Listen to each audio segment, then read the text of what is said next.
Hello, welcome. সকলকে স্বাগত জানিয়ে শুরু করছি আরেকটি ব্লগ। সবাই কেমন আছেন? নিশ্চয়ই খুব ভালো আছেন। আমিও বেশ ভালো আছি। ঘরে বাইরে পূজা ব্লগে সকলকে জানাই অনেক অনেক স্বাগত। তো আজকে চলে এসেছিলাম ছাদে। তো ছাদের মধ্যে দেখো এই একটা এসে দেখছি না বন্ধুরা, একটা পঞ্চজবা হয়েছে। তো গাছটাকে কিনে নিয়ে এসেছিলাম নার্সারি থেকে। তো এত সুন্দর একটা ফুল হয়েছে, তো প্রায় 6 মাস আগে নিয়ে এসেছিলাম। তো এই 4টে মাত্র ফুল হয়েছে, তো মোট 4টে। এত সুন্দর লাগছে তো ফুলগুলো দেখে। তো এই ফুলটা দিয়ে আজকে লক্ষ্মীর ঘটে আর কি দেবো ফুলটা। তো দেখো তারপর ছাদ থেকে এসে চা তো খেয়ে নিয়েছি, তার মধ্যে হচ্ছে পনির রেসিপি করব। তো আজ হচ্ছে বন্ধুরা শনিবার, তো শনিবারে তো সেরকম কোনো নিরামিষ খাওয়া হয় না। আজকে ভাবছি ওই মটরশুঁটি দিয়ে মানে পনিরটা করব। তো হাজব্যান্ড বললো যে আজকে মটরশুঁটি দিয়ে পনিরটা করো, আর কোনো সবজি দিও না। সেই অনুযায়ী আর কি করছি। তো এখানে কিছু গরম মশলা নিয়ে এসেছিলো আর কাজু আর কিশমিশ নিয়ে এসেছিলো। চলো তাহলে আজকে পুরো পনির রেসিপি কিভাবে করছি কড়াইশুঁটি দিয়ে, তো সেটাই তোমাদের সাথে শেয়ার করব। তো তোমরাও বাড়িতে এইভাবে ট্রাই করতে পারো, সত্যি অপূর্ব সুন্দর লাগে। একদম নিরামিষ তরকারি তোমরা রুটি পরোটা কুলচা সব কিছু দিয়ে আর কি খেতে পারবে। তার মধ্যে দেখো ওখানে তো জোগাড় যন্ত্র করে নিয়ে এখানে চলে এসেছে ঘরে। তো শনিবার হচ্ছে ওর বেঙ্গলি ম্যাডাম আসে, তো সেই বেঙ্গলি পড়ানোর জন্য তো ওকে বললাম তুই সব কিছু রেডি করে রাখ, তুই এখানে রেডি করে নিয়ে ম্যাডাম যখন আসবে 10:30টাতে তখন তুই এখানে তাড়াতাড়ি করে সব কিছু হাতের কাছে পাবি। তো সেই মতো ও একটু ম্যাথ করছিল। আর তারপরে হচ্ছে আমি এদিকে চলে এসেছি ওই একটু ঝাড়াঝাড়ি করতে, ঘরটাকে একটু ক্লিন করতে। তো ইতিমধ্যে না বন্ধুরা কার্পেন্টার চলে এসেছিলো, তো বৌদি বৌদি করে ডাকছিল। তো আমি কি করব, সেখানে হচ্ছে ভাবলাম যে তাড়াতাড়ি করে ঘরটাকে ঝেড়ে নিয়ে ওই দেখো কোনো মতে করে নিচ্ছে তাড়াহুড়ো করে। তো উনি তো বাইরে দাঁড়িয়ে আছেন। তো একটা স্টাডি টেবিল করব, তো সেটার জন্যই হচ্ছে বই রাখার জন্য একটা র্যাক মতো করব, ওই শেলফ মতো, বুক শেলফ। তো কিভাবে করছি সেটা তোমাদের সাথে মানে শেয়ার করব। তো সত্যি এই যে ছোট্টখাটো সংসারে এক একটা জিনিসপত্র করতে না বন্ধুরা খুব ভালো লাগে। আর দেখো ওই একটু একটু করে টাকা জমিয়ে যে জিনিসপত্রগুলো করার একটা আনন্দটাই আলাদা।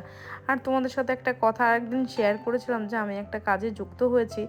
তো মা বললো কি ওই কাজটা তোকে করতে হবে না, খুব মানে একদম বকাবকি করছিল যে তোকে ওইসব কাজ করতে হবে না। তো বাড়ির থেকে হাজব্যান্ডও বকাবকি করছিল যে না কোনো কাজ, বাইরের কোনো কাজ করতে হবে না, তুমি যেমন ঘরে থাকো তো ঘরেই থাকো, বাইরে কোনো কাজের দরকার নেই, কারণ তুমি একদম এত পরিশ্রম করে পারবে না। ওই আমার শারীরিক যে অসুস্থতা তার জন্যই আর কি বলেছে যে তুমি এত পরিশ্রম করতে পারবে না। তো বাধ্য হয়ে সেই কোম্পানি থেকে আর কি বেরিয়ে চলে আসলাম। যাই হোক, তো এখানে হচ্ছে দেখো ফুলগুলো কত সুন্দর হয়েছে। আর কৃতিকা না কেডস ছিল, তো সেই 4টে কেডস আমি আর কি কেচে দিয়েছি, 2 জোড়া কেডস। আর এদিকে দেখো গোলাপ ফুলগুলো না এবার না ছোটো ছোটো হয়েছে, মানে কদিন যাবত আর কি ওই জৈব সারটা দেওয়া হয়, তো কিনে নিয়ে গেছিলাম, সেই সারটা আর কি দেওয়া হয়নি। আর এখানে গাঁদা ফুলগুলো খুব সুন্দর। তো গাঁদা ফুলের তো সিজন তো শেষ। তো এবার দেখো ফুলগুলো একদম সব একদম শুকিয়ে যাবে, গাছটাই আর কি শুকিয়ে যাবে। আর এদিকে দেখো পেঁয়াজের একটু থকথকের মতো ঠিক একটা ডাল করব। তো এই ঠিক ডালটা খেতে না বন্ধুরা অপূর্ব সুন্দর লাগে। তো এখানে নিয়েছিলাম পেঁয়াজ কুচোনো, তারপরে হচ্ছে গোটা শুকনো লঙ্কা, জিরে। তো তারপর দেখো এখানে হচ্ছে একটু ব্রেড নিয়েছি, ব্রাউন ব্রেড। এখানে হচ্ছে আমি হচ্ছে খাবো চাকরি পাউডার দিয়ে, টক দই দিয়ে, আর হাজব্যান্ডকে দেবো জ্যাম দিয়ে। তো দেখো এখানে ব্রেডগুলো শাঁকা হয়ে গিয়েছে, তো এখানে টক দইটা আমি অল্প পরিমাণ ঢেলে নিলাম, আর তার সাথে একটু কোকোনাট জাগরিটা দিয়ে দিলাম। তো সত্যি বন্ধুরা খেতে কিন্তু ভালো লাগে, তোমরা পারলে একবার ট্রাই করো এইভাবে। তো সকালে একটা হেলদি ব্রেকফাস্ট আমি প্রত্যেক দিন করার চেষ্টা করি। যে প্রত্যেক দিন বলবো যে করি না, তো মাঝে মাঝে ওই একটু আনহেলদি হয়ে যায়, তো ওই মাঝে মাঝে একটু আনহেলদি হওয়ার কারণে শরীরটা একটু খারাপ হয়ে যায়। তো ওখানে নিয়েছে দেখো সেই পনির রেসিপির জন্য কাজু কিশমিশ 5টা মতো কাজু, 5টা মতো কিশমিশ, তার সাথে পোস্ত 2 চামচ, তারপরে হচ্ছে গোটা শুকনো লঙ্কা আর জিরে আর ধনিয়া গুঁড়ো কিন্তু বন্ধুরা একদম দেবো না, আর জিরে ফোড়নও কিন্তু ওই অল্প মতো দিয়েছি। আর দেখো এই কৌটোগুলো না আমার যে কাজের দিদি আছে ওই কাকিমা, ও না কিনেছে। তা এগুলোর দাম হচ্ছে এমনি যেই ফেরিওয়ালাগুলো আসে তো সেখানে 35 টাকা করে দাম বলে, আরেকটা ফেরিওয়ালা ছিল সেখানে 20 টাকা করে এগুলো নিয়েছে। তো তাই তোমাদের সাথে একটু শেয়ার করে দিলাম। আর দেখো ফোড়নে হচ্ছে গোটা গরম মশলার যে দিয়ে দিয়েছি গোটা গরম মশলা, এখানে হচ্ছে একটু ওই মটরশুঁটিগুলো একটু ভেজে নিচ্ছে, তারপরে দেখো এখানে আমি দিয়ে দিলাম সেই পেস্ট করা মশলাগুলো। আর তারপরে হচ্ছে টক দই একটু ফুটে এলে কষে এলে দেবো হচ্ছে পনির। আর আমি কিন্তু আদা বা জিরে এগুলো কিন্তু কিচ্ছু আমি অ্যাড করিনি, এটা একদম অন্যভাবে করেছি। তো খেতে সত্যি অপূর্ব লাগে। আর দিলাম লাস্ট হচ্ছে গরম মশলা 2 চামচ একদম গাওয়া ঘি। তো তারপর স্বাদের জন্য নিরামিষ যেহেতু তরকারি, তো সেখানে দেবো হচ্ছে ওই অল্প মতো স্বাদ মতো নুন আর চিনি।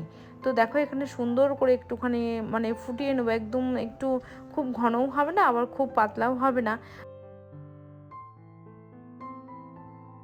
তো দেখো এরকম কত সুন্দর হচ্ছে কালারটা, তোমরা দেখো রেখে দিয়েছিলাম, তারপর দেখো এরকম কালারটা এসছে। আর হলুদ কিন্তু একদম প্রথমে দিয়েছি, পরে কিন্তু বন্ধুরা হলুদ আর দিইনি। তো দেখো এটা হচ্ছে সানডেতে হাজব্যান্ড বাজার করে নিয়ে এসছে, তো এখানে হচ্ছে পেঁয়াজ রসুন সব কিছু নিয়ে এসছে। তো সানডেতে যেরকম চিকেন হয় তো সেরকম চিকেন, সেটা আর তোমাদের সাথে শেয়ার করলাম না, চিকেন রেসিপি তোমরা সবাই জানো। তারপর দেখো স্নান সেরে এখানে ঠাকুর পুজো দিতে চলে এসেছি। আর ঠাকুরকে না দেখালে আমার কিন্তু ভালো লাগে না, যেহেতু ঠাকুরের জন্য সব কিছু, আর ঠাকুরের জন্য সব কিছুর জন্যই আমি দেখো ঠাকুরকে একটুখানি তোমাদের সাথে দেখিয়ে দিচ্ছি। আর এটা হচ্ছে মা দিয়েছিল গীতা, তো গীতাকে আমি প্রায় প্রত্যেক দিনই এইভাবে হচ্ছে একটু নমস্কার করে থাকি আর ফুল আর তুলসী পাতা দিয়ে থাকি। আজ হচ্ছে রবিবার, তো মায়ের সাথে ভাবছে আজকে বিকেলবেলা একটু দেখা করে আসে, অনেকদিন তো দেখা হয়নি। তো কৃতিকা ওদিকে রেডি হচ্ছে, আমি রেডি হচ্ছে। আর দেখো এদিকে আমার বেডের কি অবস্থা, ভাবছি এসে তারপরে গুছিয়ে নেব সমস্ত কিছু। থাক এভাবে এলোমেলো থাক। আর বন্ধু তোমাদেরকে আমি টাটা দিয়ে দিচ্ছি, বাইরে আর কিছু শেয়ার করলাম না। দেখো বাড়ি চলে এসেছে, বাড়ি চলে এসে সমস্ত কিছু গোছগাছ করে নিয়ে, আর সকাল থেকে যে সমস্ত কাজ একা হাতে সংসারের গৃহবধূ হয়ে যেইভাবে করছে আর সংসারকে ভালোবেসে আর সংসারের জন্য এত কিছু করছি, তো এটা হচ্ছে নিজের সংসারের জন্য, নিজের সংসারগত বন্ধু এসবগুলো করছে বলো। তো দেখো এখানে হচ্ছে সমস্ত কিছু এইভাবে গুছিয়ে নিলাম, ভাবছি পরের দিন হচ্ছে চাদরটাকে আর কি পাল্টে দেবো। তো এটা কিছুদিন হয়েছে, মানে প্রায় 1 সপ্তাহ মতো হয়েছে, আর ভালো লাগছে না, কেন একটু ধুলো ধুলো হয়ে গেছে, যেহেতু রাস্তার পাশে বাড়ি। তো বন্ধুরা এইবারটা না গরমকাল পড়েছে, এবারটা ধুলো হবে। তো দেখো এক এক করে সমস্ত কিছু গুছিয়ে নিচ্ছি, কৃত্তিকার জামা, এখানে চাদর, তারপরে হচ্ছে যা যা ছিল বালিশের কভার টভার যা ছিল সব কিছু আর কি গুছিয়ে নিচ্ছি। আজকের বন্ধুরা ভিডিওটা বেশি লম্বা করব না, তোমরা সকলে খুব ভালো থেকো সুস্থ থেকো। আর গত ভিডিওতে যে সকল বন্ধুরা কমেন্ট করছেন তাদেরকে জানাই অসংখ্য অসংখ্য ভালোবাসা, তোমরা প্লিজ এইভাবে পাশে দেখো। আর নতুন বন্ধুরা প্লিজ একটা লাইক করে সাবস্ক্রাইব করে দিও। আর তোমরা সকলে খুব ভালো থেকো, আর তোমাদের জানাই অসংখ্য অসংখ্য ধন্যবাদ আর অসংখ্য অসংখ্য ভালোবাসা। তোমরা একটু সাপোর্ট করলে হয়তো আমি একটু এগিয়ে যাব। তো আজকের মতো এখানেই শেষ করছি, টাটা, থ্যাংক ইউ।